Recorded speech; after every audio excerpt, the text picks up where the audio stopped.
కాపాడాల్సిన అవసరం ఉంది.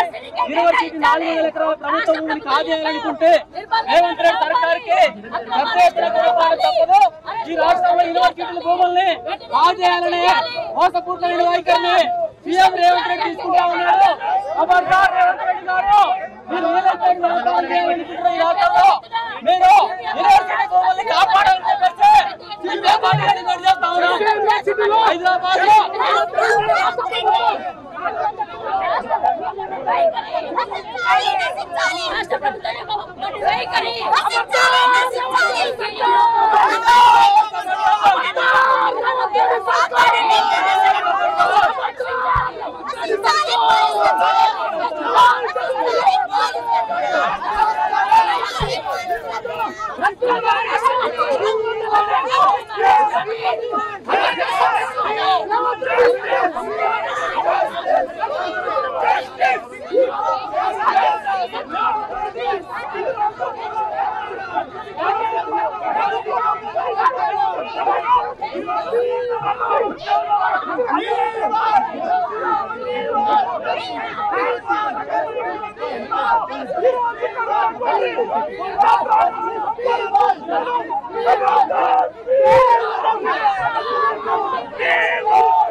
సీఎం అన్యాయంగా కార్పొరేట్లకు అమ్మాలందిస్తున్నాడు. ప్రజాపాలనలో ప్రజాస్వామ్యం ఉంటుంది అని చెప్పినటువంటి రేవంత్ రెడ్డి ఇలా ఎక్కడికక్కడ పోలీసులు పెట్టి అరెస్ట్ చేస్తున్నాడు.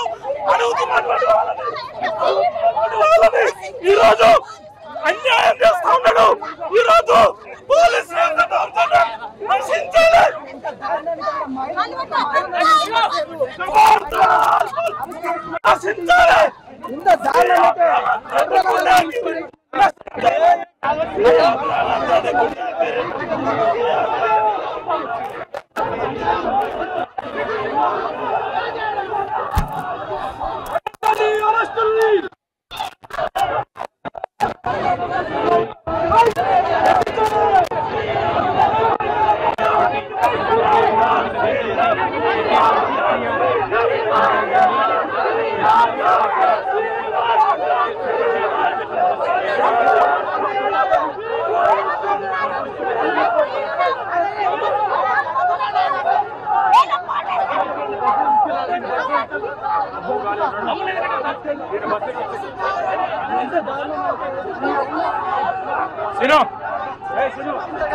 చాలా దుర్మార్గమైన చర్య కాబట్టి దీన్ని మేము సిపిఎం పార్టీగా తీవ్రంగా ఖండిస్తున్నాం.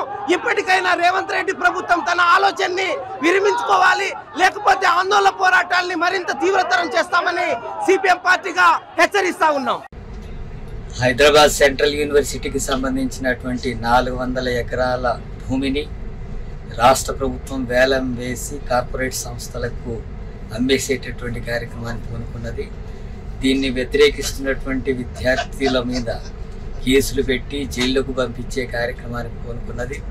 బీసీ పర్మిషన్ లేకుండానే పోలీసులు యూనివర్సిటీలోకి రావడం కాకుండా అక్కడ విద్యార్థుల్ని అరెస్ట్ చేయడాలు, అట్లాగే 144 సెక్షన్ పెట్టడం, బుల్డోజర్లను పంపించి అక్కడ ఉండేటటువంటి చెట్లను తీసేసి పక్షులను అంతా కూడా ఇబ్బంది పెట్టి ఆ ప్రాంతాన్ని అంతా కూడా స్వాధీనం చేసుకునేటటువంటి ప్రయత్నం చేస్తున్నారు. దీన్ని వ్యతిరేకించినటువంటి విద్యార్థి నవీన్తో పాటు మరో విద్యార్థిని కేసు పెట్టి జైలుకు పంపించారు. దీన్ని నిరసిస్తూ రాష్ట్ర వ్యాప్తంగా నిరసనలు వ్యక్తం చేస్తుంటే ఎస్ఎఫ్ఐ నాయకుల్ని కార్యకర్తలను అరెస్ట్ చేశారు. అట్లాగే సిపిఎం పార్టీ రాష్ట్ర నాయకుల్ని అట్లాగే అన్ని జిల్లాల్లో మండలాల్లో కూడా పార్టీ నాయకుల్ని కార్యకర్తల్ని అరెస్టు చేసి పోలీస్ స్టేషన్లో నిర్బంధించడం అనేటటువంటి జరిగింది. దీన్ని వ్యతిరేకిస్తుంది సిపిఎం పార్టీ. ఇలాంటి నిర్బంధాన్ని, ఇలాంటి అరాచకమైనటువంటి దౌర్జన్యాన్ని వ్యతిరేకిస్తూ రేపు రాష్ట్ర వ్యాప్తంగా అన్ని జిల్లాల్లో మండలాల్లో నిరసన కార్యక్రమాలు నిర్వహించాలని చెప్పి సిపిఎం రాష్ట్ర కమిటీ పిలుపునిస్తున్నది. రాష్ట్ర ముఖ్యమంత్రి, రాష్ట్ర ప్రభుత్వం ఇప్పటికైనా స్పందించి వెంటనే ఆ 400 ఎకరాల భూమి వేలం పాటల్ని నిలిపివేయాలి. అలాగే 144 సెక్షన్ ఎత్తివేయాలి. అరెస్ట్ చేసినటువంటి విద్యార్థుల్ని అట్లాగే సిపిఎం నాయకులంతా కూడా వెంటనే విడుదల చేయాలి. అక్రమంగా పెట్టినటువంటి కేసును కూడా ఎత్తేసేయాలని చెప్పి సిపిఎం పార్టీగా డిమాండ్ చేస్తున్నాం. పోలీసుల ద్వారా నిర్బంధాల ద్వారా ఈ ఉద్యమాన్ని అణిచివేస్తాం అనుకుంటే గత ప్రభుత్వాలకు పట్టినటువంటి గతే ఈ ప్రభుత్వానికి కూడా పడుతుందని చెప్పి హెచ్చరిస్తున్నాం. ఈరోజు రేవంత్ రెడ్డి ప్రభుత్వం తీసుకున్న ఆలోచన అనాలోచితమైనది. ఈ ఆలోచనని వెంటనే వెనక్కి తీసుకోవాలి.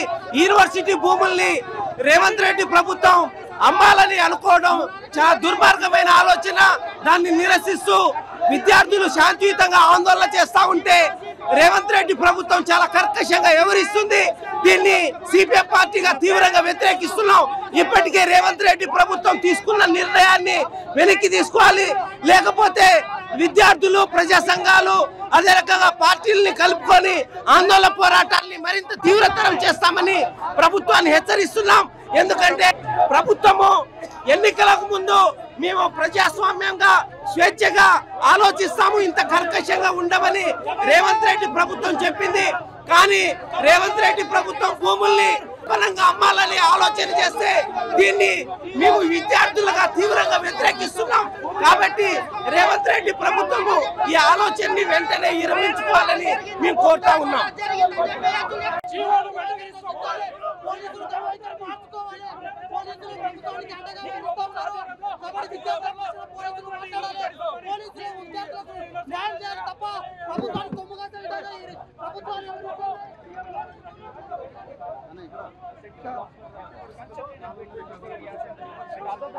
బయోడైవర్సిటీ